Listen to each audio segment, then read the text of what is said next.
Here's the part that should concern Republicans. That kind of nonsense cost us elections. I think the people who are involved need to find totally different jobs. He knew it and did it anyway. And he risked everything that he has trained his entire life to do. The most significant polling number that I've seen in a long time, and it means big trouble for MAGA.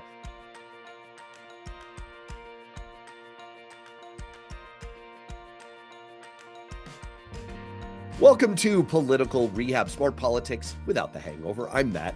And I'm Matt. Today, House Republicans slap Trump an embarrassing faceplant from Jeanine Pirro, a shocking new number in the Epstein files, a Pam Bondi low point, and ICE finally retreats in Minnesota. But let's start, as always, with our Trump dump. Time for the Trump dump. That's right. Time for the Trump dump, because it doesn't matter if you're a Republican, Democrat, or independent. There's something Donald Trump did this week that pissed you off. And last week, an exchange between CNN's Caitlin Collins and President Trump got a lot of attention, and justifiably so. In response to being pressed on the Epstein file situation, Trump responded with another one of his classically sexist and demeaning attacks on a female professional doing her job. What would you say to people who feel like they haven't gotten justice, Mr. President? Something that people care about. Yeah, what do you say? Go ahead. What would you say to the survivors who feel like they haven't gotten You are the justice? worst reporter. No wonder CNN has no ratings because of people like you. She's a young woman. I don't think I've ever seen you smile. I've known you for 10 years.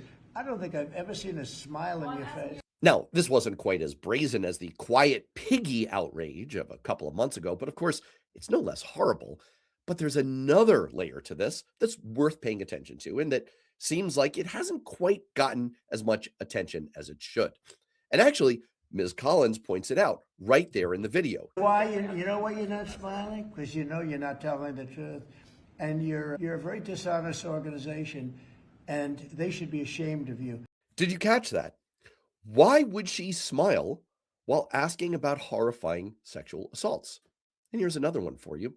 Here's Vice President J.D. Vance afterwards defending Trump's response. He said, it's actually like so perceptive, even if you're asking a tough question, even if you take your job very seriously, like, why does it always have to be so antagonistic? Boy, just picture him putting on the eyeliner while he says that, right? And that's the point that really bears scrutiny. Trump knows that when he's cornered, he can behave outrageously and shift attention. And we've gotten so used to it that not a single colleague of Caitlin Collins followed up with Trump to say, actually, you didn't answer her question, so now I'm going to ask it. And we've gotten so used to this entire administration prostrating themselves to kiss Trump's ass that no one pauses to pick apart the incredible illogic of the vice president of the United States saying, yeah, Trump was being really perceptive when he pointed out that a question about assault should have been asked with a smile. Just very stable genius stuff there. That's ultimately the thing here. It's not news to point out that the man, Donald Trump, is a pathological lowlife, and he acts like it all the time. But we shouldn't lose sight of the way his horrible behavior is affecting and infecting the behavior of everyone else in his administration, his party, and the media. We can only hope that when all of this is over, they'll look back and feel a measure of the shame that they really should. Now, I really didn't like the halftime show. I admit my biggest problem was that it was all in Spanish. Truth is, if it wasn't for Happy Gilmore 2 and Saturday Night Live, I probably wouldn't even know who Bad Bunny was. Normal people stop there. They say, not for me, and move on. But not MAGA. Cue the meltdown, cue the outrage, cue the think pieces about how America is collapsing because a global megastore performed in Spanish. Just take a look at what Megyn Kelly had to say. This is supposed to be a unifying event for the country, not for the Latinos, not for one small group, but for the country. We don't need a black national anthem. We don't need a Spanish-speaking, non-English performer, and we don't need an ICE or America hater featured as our primetime entertainment. Talk about triggered and unifying. That's not the job of the NFL. The NFL is a business. It wants the biggest possible audience. The halftime show is part of that. Putting one of the most streamed artists in the world on that stage is not conspiracy. It's capitalism. And last I checked, Republicans believe in capitalism. And if you don't like it, change the channel. That's how markets work. Even Trump didn't change the channel. He didn't watch Kid Rock. He watched Bad Bunny. Truth is, this is all part of the outrage economy where your anger is currency for Donald Trump. It's how he controls you. Most of MAGA has become nothing more than mind-numb robots, parroting absurdity, anger over stupid things, convinced that every cultural moment is an existential threat. And here's the part that should concern Republicans. That kind of nonsense cost us elections. In 2024, Trump won 48% of Hispanic votes, the highest mark for a Republican in half a century. But recent polling shows Latino approval numbers sliding fast. 2/3 said their situation is worse than a year ago. 65% oppose the administration's immigration approach. And what are we doing? Picking a fight over a Spanish language halftime show. That's not strategy. That's self-sabotage. It feels like we're trying to lose. And the hypocrisy is breathtaking. Trump mocked the performance, saying nobody understands a word. Really? Because I seem to remember a 2020 Trump campaign ad in Spanish targeting Puerto Rico voters where Bad Bunny is from. Por 47 años, Joe Biden y los demócratas ignoraron a Puerto Rico. Biden destruyó a la isla cuando nos quitó la 936. Pero gracias al presidente Trump. I'm Donald J. Trump, and I approve this message. I guess Spanish is fine when you're asking for votes, but it's a problem when someone else uses it on a stage. That's how you know the outrage is fake. And fake outrage may fire up the base, but it drives away the middle. And when you lose the middle, you lose elections. I wonder how Megyn Kelly feels about Donald Trump throwing paper towels at Latinos. Let's go to our rundown.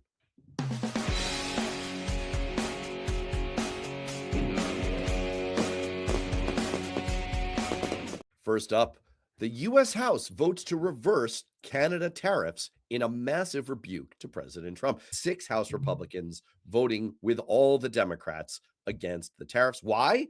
Because, says Republican Representative Don Bacon, we're paying for it economically. No duh. Matt, what does this mean? First of all, it's about damn time. Republicans in Congress finally seem like they may have grown a backbone. It is their job here to hold checks and balances. It is their job to control tariff policy. They, for too long, have been lapdogs for the president. Now they sort of seem to be doing something. Americans are suffering. The economy's in the toilet. Look, it's time that they finally do this. They need to continue to push forward. Otherwise, we're just going to see an ass kicking this November, and the economy is just going to continue to collapse.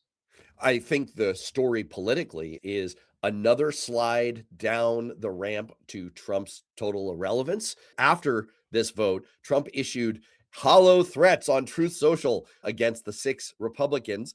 Turns out they basically can tell him to go pound sand. 2 of them are retiring, so they really don't give a shit about what he says. One is getting pushed out of office because of the redistricting war that Trump started. And some of them are in districts that are pretty marginal. So it's not like putting forward a MAGA Republican to take down the incumbent Republican would actually help Republicans. It would essentially be cutting off his elephant's trunk to spite his face. We saw it with MTG. We saw it with Lauren Boebert saying no to the Star Chamber over the Epstein files. We've seen it time and time again in recent months of Republicans in office finding the limits of how far they're willing to go for Trump. And those limits are getting tighter. And it's quite refreshing. Yeah, and clearly it's an election year conversion for each and every one of them who are trying to hold on to their job or protect their legacy. But I think what you said earlier hits the nail right on the head. Trump's influence and the MAGA influence is waning. It's starting to crack. It's fall apart. That Republicans feel empowered to do a lot of this stuff is a good sign. It's not enough. We're still way off from where we should be as a Congress. Mike Johnson is an absolute unmitigated disaster, probably one of the worst speakers we've ever had. But now that we're starting to exercise some control, we are starting to get a little bit better. Next up, in another rebuke to Trump, his Justice Department, a federal grand jury in Washington, D.C. declined to indict 6 Democrat lawmakers who appeared in that video earlier this year, urging the U.S. military and intelligence personnel to refuse unlawful orders. Now, it's a stunning rebuke to the Trump Justice Department. Matt, what do you make of this?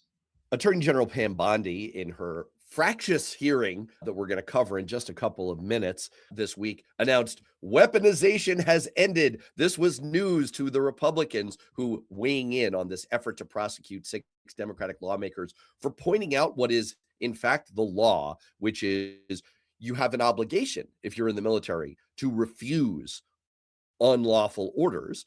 This whole attempt was indeed lawfare. That's what Senator Tom Tillis, Republican of North Carolina, said. He accused the administration of political lawfare. Chuck Grassley, noted liberal snowflake, that thankfully in this instance, a jury saw the attempted indictments for what they really were. Law enforcement people ought to be spending their time on making our community safe. The failed political driven legal attempts to go after James Comey, Letitia James, Jerome Powell, Lisa Cook, Adam Schiff, Eric Swalwell, Jack Smith, and the sandwich hoagie thrower DC ICE case.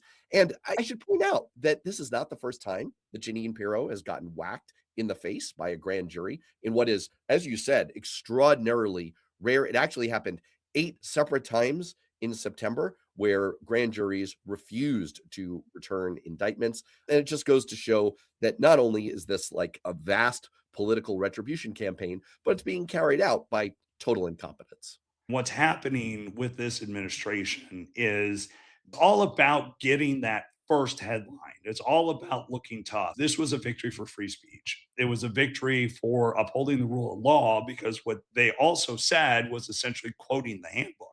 And we hope the military would refuse illegal orders. New Epstein document releases generated headlines, and you see these ultra wealthy people getting away with some pretty horrible things with some pretty horrible people. What struck you in all of this? A couple of things struck me in this one. First, the fallout. Part of Trump's coalition, part of what brought MAGA back to power was the transparency angle.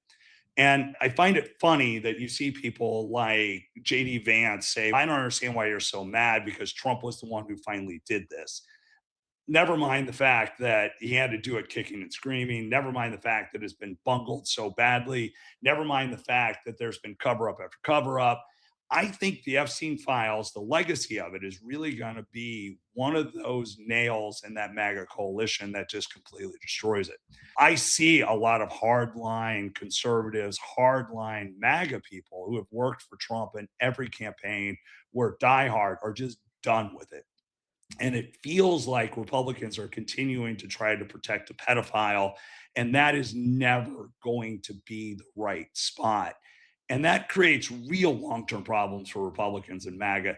The other thing that I think is not getting enough attention out there is there's this report that in the mid-2000s, Trump had a conversation with a police officer saying, I'm finally glad you're going after this guy. We all kind of know what he's doing. And on face value, it sounds like, oh, yeah, no, he did the right thing. But no, if you dig deeper here, what it really sounds like is everybody knew this stuff was happening, including Donald Trump. Doesn't mean Trump did anything illegal. It just means he knew this was happening. And it goes back to the credibility of everything Donald Trump has been saying. It's bad messaging, bad policy, and it's blowing up in our face. And it also happens to not be true, because the major thing that emerged for me this week is he knew, but he continued to associate. He continued to let it happen, essentially. And I did a little video about it on the Worth Knowing YouTube yesterday. Times Donald Trump's name appears in the Epstein files that his Department of Justice released to the public? About 38,000. 38,000. But that's not the news. The news is that Congressman Jamie Raskin went over to the DOJ to look at the original version of the files where they hadn't blacked out Trump's name. Do you know how many times Trump's name actually appears in the Epstein files before they went through with a Sharpie? More than 1 million. 1 million. Huh. Why would the DOJ go through and black out his name more than 950,000 times? I think that says it all. Speaking of Epstein, Attorney General Pam Bondi faced intense questioning from Democrats and some Republicans about the Justice Department handling of the Jeffrey Epstein files, including why the department initially redacted and withheld certain names and documents. Some of the highlights from yesterday: Bondi accused Massey of Trump derangement syndrome. She launched personal attacks on Democrats rather than sticking to procedural answers and reactions. Democrats accused her of shielding powerful names and mishandling victims. And the hearing became just combative, political. Matt, what's your take on what we saw on the Bondi hearing? Absolute low point. Thomas Massey accused Pam Bondi of using cue cards that she's not smart enough to memorize. Her staff had prepared zingers and attacks and put downs. She said of Jamie Raskin, who is a celebrated constitutional law professor, she said, "You don't tell me anything, washed up loser lawyer, not even a lawyer." This is just some like sub kindergarten level stuff. And it's just completely humiliating for the people involved. I seriously think that when all of this is over, what it says to me is that the people who emerge in the wreckage of this is like a post-apocalyptic movie scenario, right? This is like Waterworld. Like if we're all on an atoll in the post-Trump America trying to figure out like how to survive, I feel like we're going to have to find a way to hold people accountable for their role in all of this. I think the people who are involved in putting together cue cards like this need to just not be in politics anymore. They need to find totally different jobs. Like there has to be some kind of penalty for dragging American democracy down to this level. Yeah, look, to me, it felt like she was an unhinged lunatic. And I say this about someone who I actually thought was probably going to be a good nominee to be attorney general. I know MAGA's cheering her on. One of the emails I received, I think it was last night, said Pam Bondi just dropped the bomb on Democrat Epstein hypocrites once and for all. And look, I got to say this once again for the voters who decide elections, they're not cheering her on. They want answers on why no one is being held accountable. And you can't be an answer that no one is being prosecuted because the stock market's over 50,000. It looks like Republicans are protecting a pedophile. And if the goal was to hand the election to Democrats in 2028, not to mention the midterm, Pam Bondi accomplished that goal. But more importantly, she so failed the victim. She so failed the American people. She should be fired. Like she cannot continue to serve in this role. She has been a disaster. She's been unhinged. It's a problem for all of us, and we can't continue that way.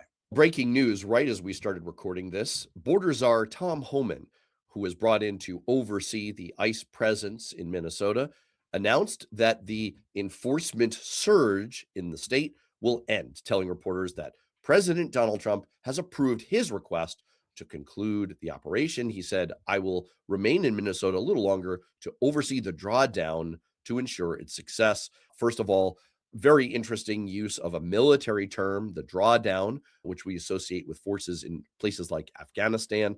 But Matt, what do you make of this announcement after all of the horrible headlines of the past month or two?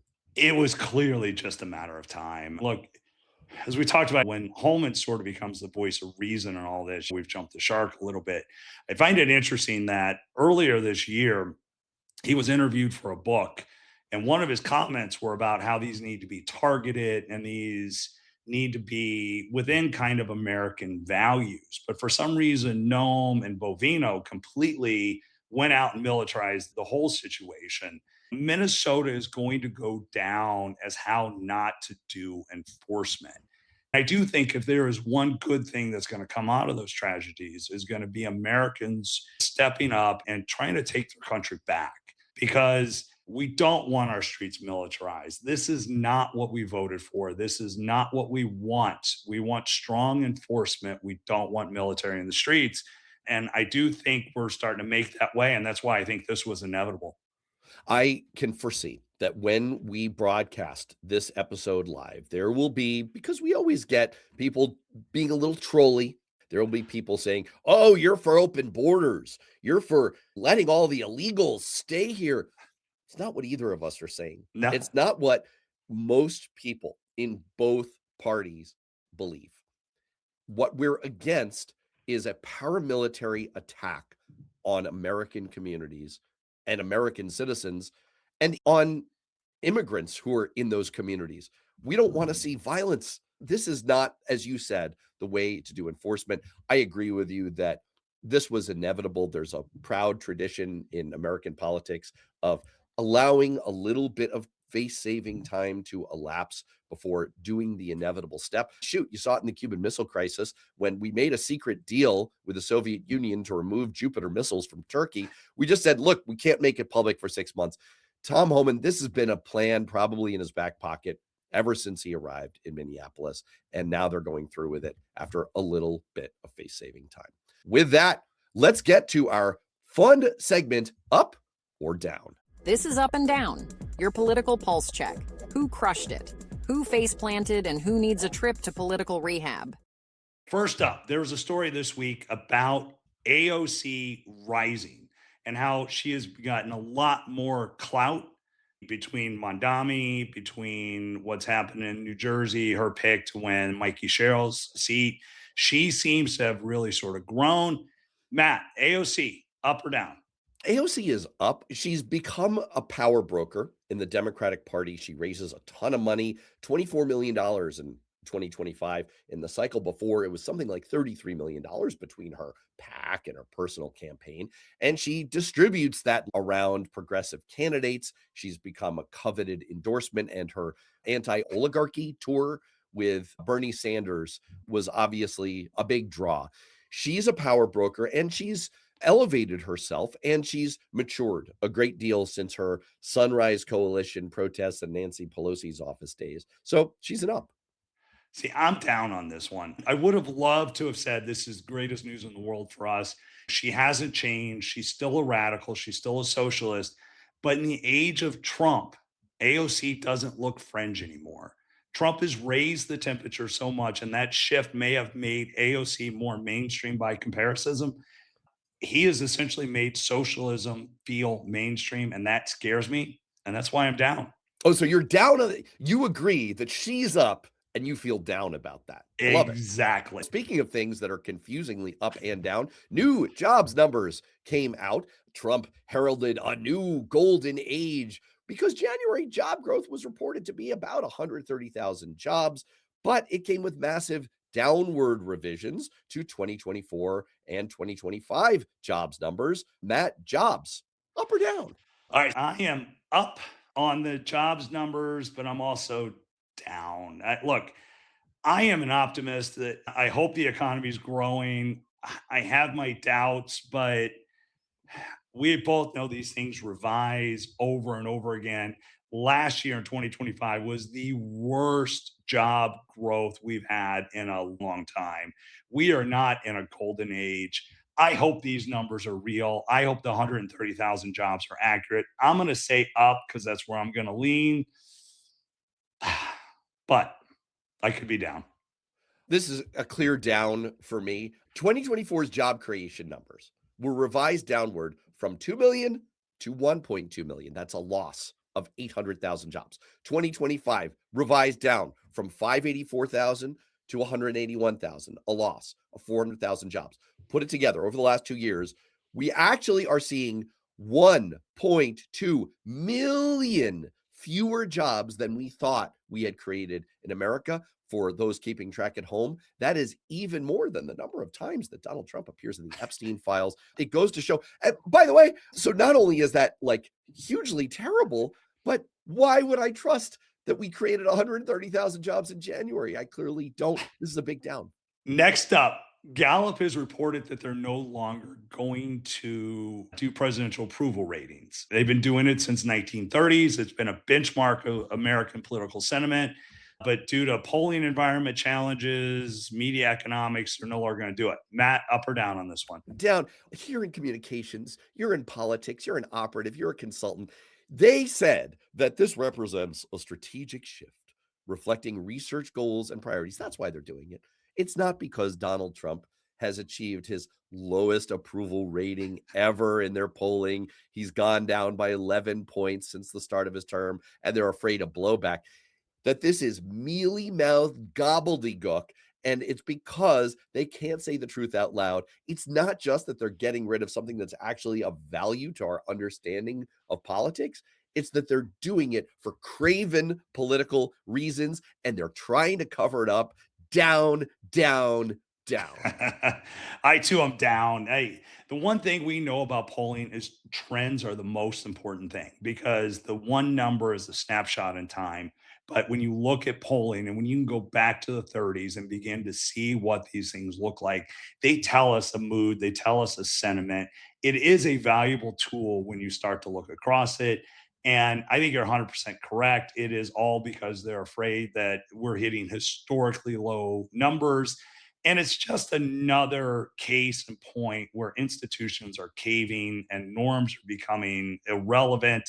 I too am down on this because I think it hurts us all in the long run. Here's an instance of something that's very easy to rate as down, but maybe you'll like it. The IRS accidentally, boy, that word is doing a lot of work, shared confidential taxpayer data with the Department of Homeland Security, potentially violating federal privacy laws and exposing the government to lawsuits. Since this is being done under a Republican administration, clearly you love this, Matt Wiley. You love it. You want to say that they're up. It's all an accident. I dropped it and they picked it up. I don't know what happened. Mistakes were made. Mistakes were made. Called up my I don't boy. know. I said, hey, Christy, yo, I just finished shooting a dog in the face and I found some taxpayer data. What am I going to do with this? This has to be yours. This is the second time in the last week where we have seen confidential data being released in ways that it shouldn't. It was Social Security data before. Now it's IRS tax data. I am for smaller, less government, as all Republicans should be.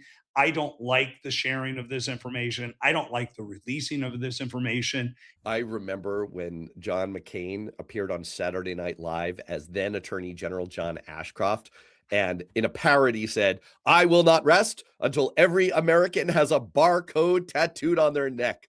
Back to the future, baby. Yes. I worked for Ashcroft. He's a great guy. I do know this. I do know. know this. I know it's a little on the nose, but if the flu shits, man. If you can't laugh at things, why are we doing this? Yeah, get out of the kitchen. Department of Homeland Security has hired a social media manager from the Department of Labor for a key communications job, despite posts he made on Labor Department media accounts that raise internal alarms over possible white nationalist messaging. Matt, up or down?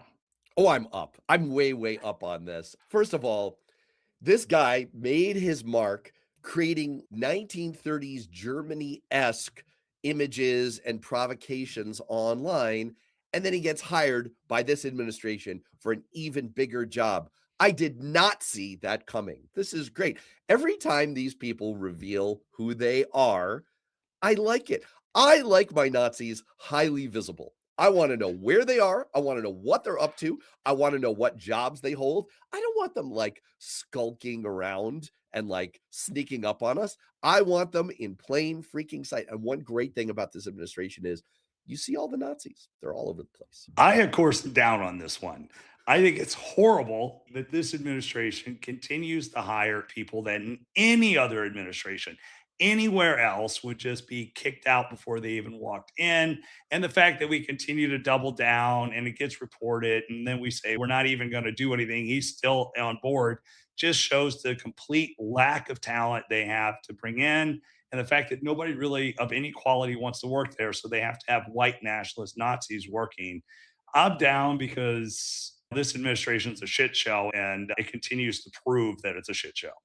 It really is amazing to me, just quick sidebar, how many competent Republicans like you that I know who are really good at doing politics, they can't get any of those people. No, they need to get the people who try out by being as Nazi as possible. It's so great. And let's go one step further here. Now imagine telling my clients that we have to find a way to deal with this as a conversation when you're on the campaign trail, because these are the questions we get asked when we're out there campaigning is why are you hiring Nazis? Do you support hiring Nazis? Of course I don't support hiring Nazis, but now you're in this weird primary situation where you have to try to distance. And this is why it's a complete mess. This is why real Republicans like you are continually aghast and frustrated and miserable at everything associated with exactly. Here is a confusing one. I'm not sure where you're going to land. Ukrainian Winter Olympics skeleton athlete. That preamble there was to distinguish that he's not a physical skeleton. He competes in the skeleton. Vladislav Haraskevich was disqualified from the skeleton after competing with a helmet showing images of war dead in Ukraine, violating Olympic political neutrality rules. I got to admit, Matt, I don't know that there's a simple up-down on this for me, but where did you land?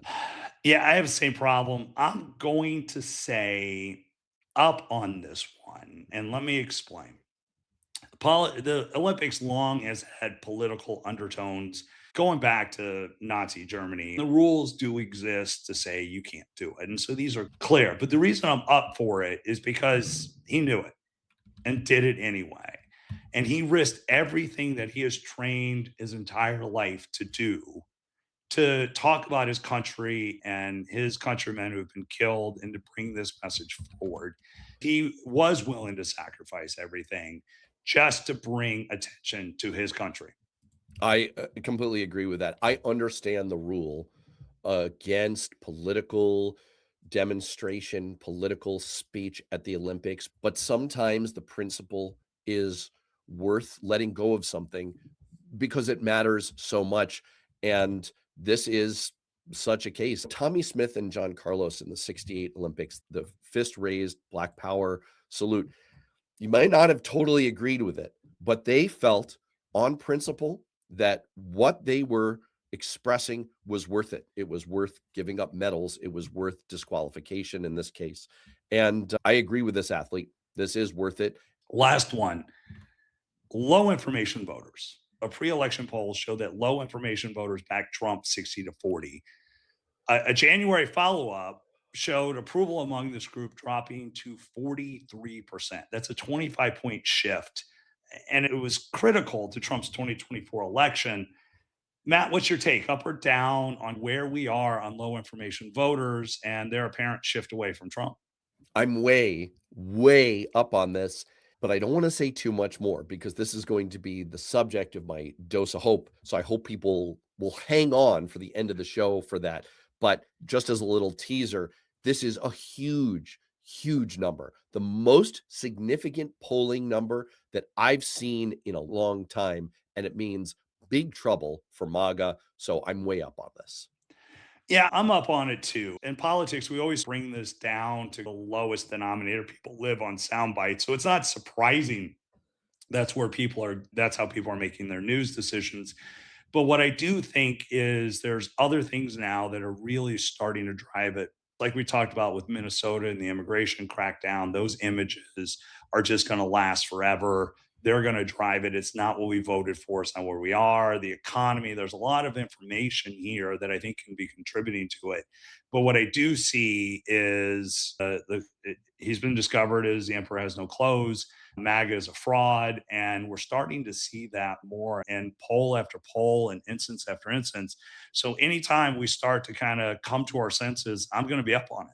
Hey, speaking of MAGA fraud, that does it for our up-down segment. And now it's time to turn to That's Bullshit. Bullshit. Bullshit. Bullshit. Bullshit. Bullshit? Donald Trump just made an announcement that he described as One of the most transformative healthcare initiatives of all time. It's called Trump RX. This launch represents the largest reduction in prescription drug prices in history by many, many times. But that's bullshit. For one thing, he tries to give the impression that it's a way to get access to new, lower prices for medicine. Starting tonight, dozens of the most commonly used prescription drugs will be available at dramatic discounts for all consumers. But actually, it's just a website linking you to discounts drug companies already offer. That's right. It's mostly a place to find the coupons that drug companies were already offering, like you might do at the back of a supermarket circular. There's never been anything like it. There's never been anything like it before, except for Saving with GoodRx is simple. Just type in the name of your drug, search prices to compare at nearby pharmacies. Select your favorite to reveal the GoodRx coupon, show it to your pharmacist, and save. But it's not just that Trump is slapping up a website that lists what big drug companies are already offering, that replicates an existing private sector tool and claiming it's something revolutionary. The core hogwash of all of this is the claim that it's going to reduce prescription drug prices at all, let alone the largest reduction in history. There's only less than 50 drugs on the website, and a lot of these drugs are older, and there are generic alternatives for these medications. The pharmaceutical companies were not looking to give discounts on their bestsellers, their newest drugs. There is a warning, even if you have insurance, you might be able to get a discount that is better. That's right. The scammiest part of this is that half the drugs on Trump RX have cheaper generics widely available. Most of the drugs aren't the newest, most popular ones. They've been on the market for a median of 26 years. So most of them aren't big profit drivers for drug companies anymore. Trump RX just gives them a way to squeeze some last drops of profit out. But what's really frustrating in all of this is that there are actually some good things that the Trump White House is doing. The GLP-1 drugs Wegovy and Ozempic are included on the website. Even Bernie Sanders said that this is something that could benefit many Americans. What's tragic is that if we had a somewhat normal president, they could have said, hey, we're putting up a free website. It's not revolutionary, but it's a good start that makes it easier for you to save some money and get access to some incredible drugs. And we're going to keep working on it and expanding it. It would have been hard for anyone to object, especially if they had included some Democratic Party ideas. They could have made some progress and everyone would have looked great. But this president can't do that. So instead of celebrating some nuggets of good, we're just left with a pile of bullshit. Wow, what a great, like, everybody knows I hate Trump RX, but wow, that was just amazing. Great insights, great take. More people just need to be paying attention to that. Wow. From your lips to God's ears. Speaking of elevating our conversation, let's close out, as we always do, with our dose of hope.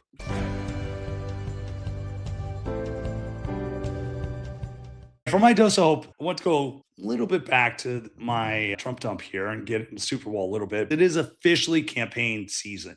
And one of my favorite parts isn't the debates or the crosstabs. It's the campaign commercials.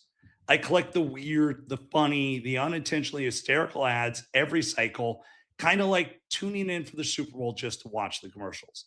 And this year is already delivering, because the ShamWow guy is running for Congress in Texas.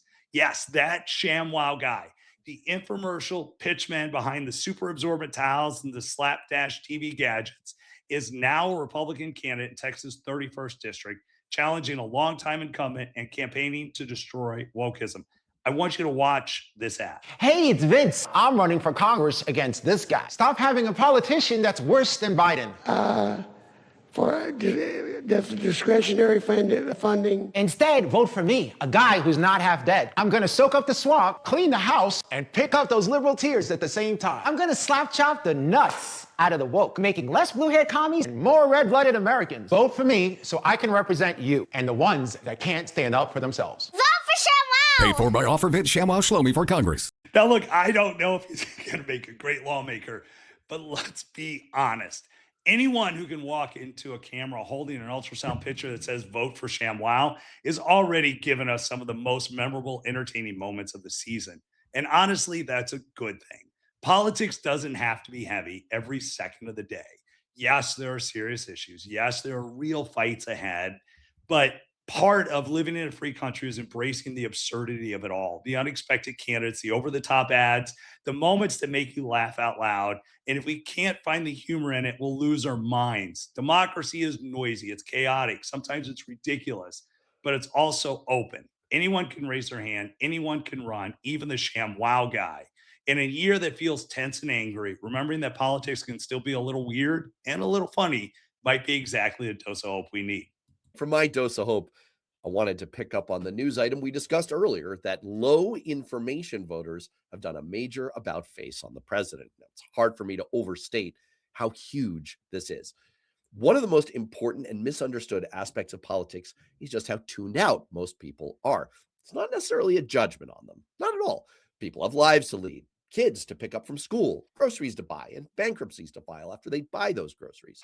But for those of us who pay a lot of attention to politics and news and current events, it's hard to fathom how little most people are paying attention and how different our perceptions are from our other fellow Americans who don't have the time or inclination to be as focused on these things. And that's why we ended up in the situation we're in. Analysis of the 2024 election results showed that people who pay some or a lot of attention to the news actually favored Kamala Harris by 6 points. People who pay little or no attention to the news favored Donald Trump by 19 points. In other words, the less you're paying attention, the more you tend to like Trump. But now that's changing. Reminds me of the old Bob Marley line, you can fool some people sometime, but you can't fool all the people all the time. And as much as I think everyone in a democracy should be informed and educated on the issues so we can make good decisions together, I know that's become increasingly hard as credible sources of news and information have dried up or gotten whacked by bald-headed billionaires like Bezos. But despite all of that, the truth is breaking through. Voters are seeing what's going on. They're saying, we were willing to put up with some of this bullshit because we thought you, Trump, would improve our lives. You're not. More and more, they're saying, we're done. That's not necessarily going to hold for all time. There will be ups and downs. But it's at least a glimmer that our democracy is catching up to reality, and we may get through all of this. And on that bright, uplifting note for Matt, I'm Matt. We'll see you next time.